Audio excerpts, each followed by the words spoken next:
할렐루야 샬롬으로 인사하십니다. 할렐루야 샬롬 샬롬 샬롬 샬롬 샬롬. 하나님 사랑합니다. 여러분 주 안에서 사랑합니다.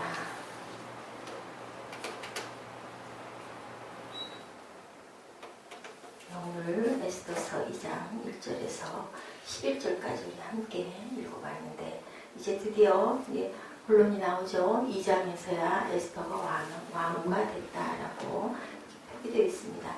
오늘 본문에 가서 주인공인 에스더 등장하죠. 원래 이름은 하다사. 근데 에스더라는 이름이 페르시아식 이름이다. 하다사라는 이름이 히브리식 이름이죠.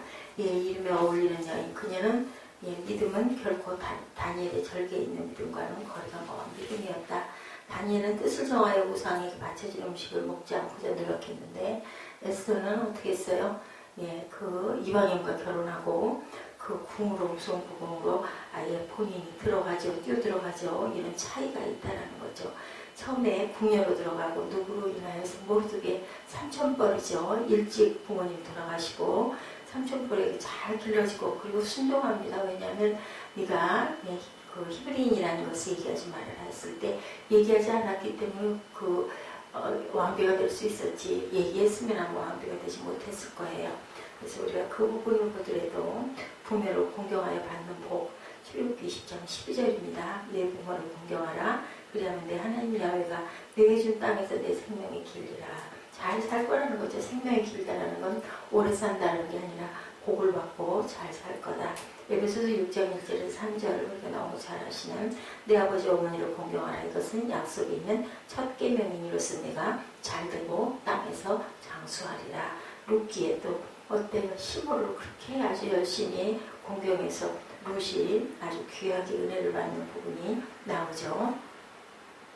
이는 내 생명의 회복자이며 내 노년의 부명자라 곧 너를 사랑하며 일곱 아들보다 귀한 내 며느리가 낳은 자로다. 그 이름은 오벳이라였는데 그는 다윗의 아버지인 이새의 아버지였더라. 이렇게 나옵니다. 출애굽기 29장 15절에도 자기 아버지나 어머니를 치는 자는 반드시 죽일지니라. 신명기 27장 16절에도 그의 부모를 경휼히 여기는 자는 저주를 받을 것이다 라고 이렇게 나와 있습니다. 당연히 부모를 공경하는 마음, 부모를 사랑하는 마음을 가져야 되겠죠. 눈에 보이는 부모 사랑하지 않으면서 하늘아버지를 사랑한다는 것은 거짓말이다. 성경에도 그렇게 말씀하고 계십니다. 에스더는 이렇게 많은 허물을 가지고 있었어요. 왜냐하면 이방 여인, 특히 히브리 여인이었던 이런 아주 허물을 갖고 있었는데 하나님은 에스더를 있는 그대로 인정하신다는 거죠. 사람들은 다른 사람을 대할 때 자신의 입장에서 대하는데 하나님은 우리 예수님도 그렇고 항상 그 사람의 입장에서 이해하고 사랑하고 용서하는 마음을 갖는 그러한 하나님의 에스더를 사용하셔서 위대한 일을 하셨다는 사실을 우리 같은 믿음이 없고 평범한 사람은 큰 힘을 얻을 수가 있다는 것, 희망이 생기는 거죠. 어떻게 있을 수 없는 일이죠. 하만 장군 같은 그렇게 아주 대단한 사람을 히브리 민족들을 다 죽이려고, 유대인들을 죽이려고 작전을 쓰고 있는 가까스로 70년 바벨론 포로에서 가까스로 이제는 풀려나서 성읍을 짓고 살아가려고 하는데 그만 또 모두를 다 죽여버리려고 하는 그런 하만 같은 사람을 아주 역전을 시켜가지고 그 나무에 못을 박는 아주 그런 통쾌한 그런 드라마예요. 우리 인생 자체가 드라마인데 드라마는 드라마스러워야 드라마인 거죠. 어떨 때 역전되고 반전되고 그래서 우리는 늘 아주 기대하면서 매일매일 드라마를 보는데 우리 일상 자체가 하루하루를 그렇게 기대하고 또한 사모하고 그렇게 감격하면서 그렇게 살아가야 되겠죠. 어떻게? 긍정적으로. 에스더서는 우리에게 그 희망을 보여주는 귀한 믿음서죠. 하나님의 이름은 한 번도 없지만 하나님이 전체에 녹아있는 그러한 에스더서. 하나님의 믿음이 좋은 사람만이 아니라 약한 사람에게도 항상 그게 약하니까 더 돌보시잖아요. 우리 부모님들 자녀가 약하고 그렇대죠. 집안에 다들 판검사를 하고 의사를 하고 잘 사는 집안에 목사가 하나가 태어났다고 합니다. 지금부터 몇십 년 전에. 그러다 보니까 그냥 부모님이 노심초사 좋은 것만 보면 계속 그 아들에게 보내고 그냥 살피고 염려하고. 왜 그래요? 잘 못 먹고 사니까. 우리는 이렇게 잘 먹고 사는데 니는 어떡하냐, 그렇게 어려워서 왜 고생을 사서 하냐라고 늘 그렇게 염려를 했다라는 이야기가 있습니다. 믿음이 강하여 그 구조적인 악을 이기면 좋겠지만 그렇게 그 믿음이 안 될 때는 어떻게 해요? 성령을 보내주시고 말씀으로 우리를 항상 훈계하시고 힘과 용기를 내도록 긍정적으로 살아갈 수 있도록 아버지께서는 늘 마음을 쓰시는 하나님, 우리가 뭐만 하면 구하고 찾기만 하면 항상 나의 곁에 계시는 좋으신 아버지십니다. 그러나 그 속에서 그런 신용과 마음은 하나님의 때 하나님의 일을 담대할 수 있는 마음으로 나아갈 수 있도록 이끌어주시는 하나님이라는 거. 예, 그러기에 그런 마음을 포기하지 말고 중요한 거는 내가 하려고 하는 마음, 방향을 그죠? 그쪽으로 전환을 할 줄 알아야 되지 돌아서가지고 그걸 사모만 해서는 아무 소용이 없다. 우리가 항상 뭐를 잡으려면 어디 들어가야 된다고 그러잖아요. 호랑이를 잡으려면 호랑이 굴에 들어가야 된다. 내가 그 길로 가야 되겠으면은 생각만 하고 있을 게 아니라 단디기 발을 옮겨야 된다. 예, 요단을 제사장들이 궤를 메고 언약궤를 메고 발을 들여놓았더니 요단이 갈라지죠. 발을 들여놓지 않고 바라보고 있었을 때는 아무것도 이루어지지 않고 나만 장군도 순종해서 7번이나 그 물에 몸을 잠갔더니 그랬더니 예, 하얗게 깨끗하게 회복되는 역사가 있었던 것처럼 우리는 행해야 된다는 거죠. 행동을 하지 못하고 마음으로만 가지고 있는 것은 그것은 결국은 그렇게 그냥 생각만 하다가 끝날 수밖에 없다. 그리고 그 마음을 사용하셔서 가장 적절한 시기에 하나님이 유용하고 아름답게 사용하신다. 하다사 에스더를 준비하신 하나님. 왜냐하면 민족을 일으켜야 되겠기 때문에 그것이 무엇도 우연히 일어나는 일은 없다라는 말은 그래서 생기는 거 믿지 않는 사람도 그런 얘기는 늘 하죠. 우리의 만남은 우연이 아니다라고. 유행도 가사에도 있습니다. 가요에도. 믿음이 작아도 하나님의 일을 할 수 있다. 에스더처럼 아주 큰 일에 부름을 받아 사용도 에스더가 처음부터 믿음이 있었던 거 아니죠. 어떻게 나아가겠느냐고 했더니 네가 왜 왕비가 됐는지 한번 생각해봐라. 모르드게가 깨우치고 부모처럼 의지했던 삼촌을 믿는 거죠. 믿는 마음으로 그렇구나 하고 회개하고 깨닫고 3일 금식을 하고 정말로 죽으면 죽으리라. 지금 우리가 생각할 때는 앞에 나갈 수도 있지. 근데 아니잖아요. 절대로 왕이 한 말은 번복을 할 수가 없는 그러한 시대. 헤롯도 그래서 누구를 죽였어요? 그 세례 요한을 죽이고 싶지 않고 두려웠어요. 선지자다 싶어서. 그런데도 약속했기 때문에 살로메에 내가 땅 나라 반이라도 주겠다고 그냥 그 자리에서 했는데 안 들어줄 수 없으니 누구를 쳐서 갖다 주죠.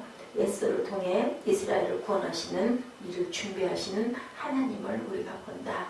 하나님이 새벽교회를 통해서 하나님의 나라를 세우시기 위해서 정말 어려운 가운데서도 이렇게 정말 조금 갈 수 있는 그냥 기우뚱기우뚱 하면서도 서 있는 그런 그것을 가슴 조이면서 아버지께서 지금도 바라보고 계십니다. 혹 지금 우리의 믿음이 약해도 우리가 소망을 가지고 키워나가야 할 줄 믿습니다. 어차피 사람은 한번 살아 돌아가는 인생입니다. 가는데 우리가 어떻게 하고 가야 될까요? 우리가 해야 할 바를 본질적인 것을 잘 구하고 열심히 가야 되겠죠. 우리 믿음이 약해도 늘 소망을 가지고 그 믿음을 또한 크게 사용하시라고 또한 이렇게 작업하고 계시는 그러한 그 선상에서 하려면 후다닥해서 뚝딱해서 막 부음도 되고 막 커지고 이렇게 해주면 좋을 텐데 그거는 사람들의 생각이고 하나님의 마음과 하나님의 때는 하나님의 뜻은 다른 데 계시다. 부족해서 그래요. 우리가 너무 훈련이 안 돼 있기 때문에 고쳐질 게 너무 많기 때문에 지금 에스더가 그렇게 큰 믿음을 가지지 못했음에 불구하고 그녀를 통해서 이스라엘을 구원하시려고 역사를 조절하시는 것 같은 마음. 그죠? 아니 좀 힘있고 능력있고 그죠? 한 번에 그냥 뒤집을 수 있는 그런 아주 용감하고 아주 씩씩한 남성을 써도 좋은데 왜 그렇게 이렇게 에스더 같은 사람을 썼을까? 그건 하나님의 방법이다. 우리가 우리 뜻대로 할 수 있는 게 아니고 질그릇을 왜 이렇게 만드셨어요? 귀한 도자기로 만드시죠. 그것은 하나님의 마음, 도기장의 마음입니다. 우리의 믿음이 작아도 진실하고 소중하다면 하나님은 분명히 그것을 사용하시고 그리고 하나님의 또 다른 역사를 이루어 가실 것이라는 것. 그러게 우리도 오늘 우리 가슴에 작은 믿음을 더욱 소중히 여기고 그리고 열심히 키워나가야 되겠죠. 하나님만 바라보면서 세상하고는 정말 다른 삶을 살아야 할 줄로 믿습니다. 우연히 일어난 일은 없고, 또한 이렇게 하다사가 이름 자체까지도 이렇게 페르시아식 이름으로 불려진 것, 그것도 하나님의 섭리 안에 있었고, 모르드게가 그런 연고로 인하여 궁과 가까이 있어서 에스더가 그 궁에 들어갈 수 있었던 것, 후궁으로 들어갈 수 있었던 것도 그것도 하나님의 섭리 안에 있었고 몰랐던 거죠. 왜 거기서 자라고 부모와 함께 일찍 돌아가고 그 삼촌에게 갔는지도 모르는 거고, 또 어려서부터 모르드게를 아버지처럼 따르고 순종하는 그런 에스더의 마음, 하다사의 마음도 또한 아버지께서 만드셔서 그런 그릇으로 키우시는 사건, 그리고 궁에서도 그죠, 국내 대신도 다 에스더를 좋게 여겼다. 왕도 그 많은 궁 얼마나 예뻤겠어요. 그 궁에서 1년 동안을 몸을 정결하게 만드는 거예요. 향품을 써가며 그 궁녀를 몇을 7궁녀를 주었다 그러죠. 기본으로 주는 궁녀를. 그래서 궁궐 법도를 익히고 몸을 다듬고 얼마나 곱고 아리답게 하는 그런 후궁 간택감들이 많았는데, 아무런 조건도 좋은 조건도 없는 그러한, 지금도 뭐 학교에서 면접으로 학생을 뽑을 때 제가 그 대학원 시험 봤던 그런 부분도 있지만, 그럴 때 뭐 봐요? 이력 보잖아요. 어떤 학교를 어떻게 나오고, 성적은 어느 정도 있었고, 어디를 섬기고 있고, 이거 다 봅니다. 우리 신학 쪽에서도 보면. 그런데도 불구하고, 이렇게 아무런 연고도 없는 그러한, 국적도 속이고 들어갔던 에스더가 왕비가 됐다는 것은 사람 힘으로 되기 정말 어려운 기적과 같은 이야기, 그리고 그 기적과 같은 사건들이 일어나죠. 에스더서는 참 재밌어요. 그죠? 어떻게 보면 읽어보면. 그런데 그 안에 하나님의 기적이 숨어 있다는 것, 우리 일상 역시도 그럴 수 있다는 것을 우리가 늘 생각하고, 좋지 않은 일이 일어나거나 힘든 일, 또한 괴로운 일, 정말 극복하기 어려운 일들이 있을지라도 아버지 뜻이 이 안에 계신다라는 생각을 하고, 우리가 굳게 믿고 너무 일상이고 평범하게 잘 먹고 잘 지내고 잘 갈 수 있도록 해주시면 우리가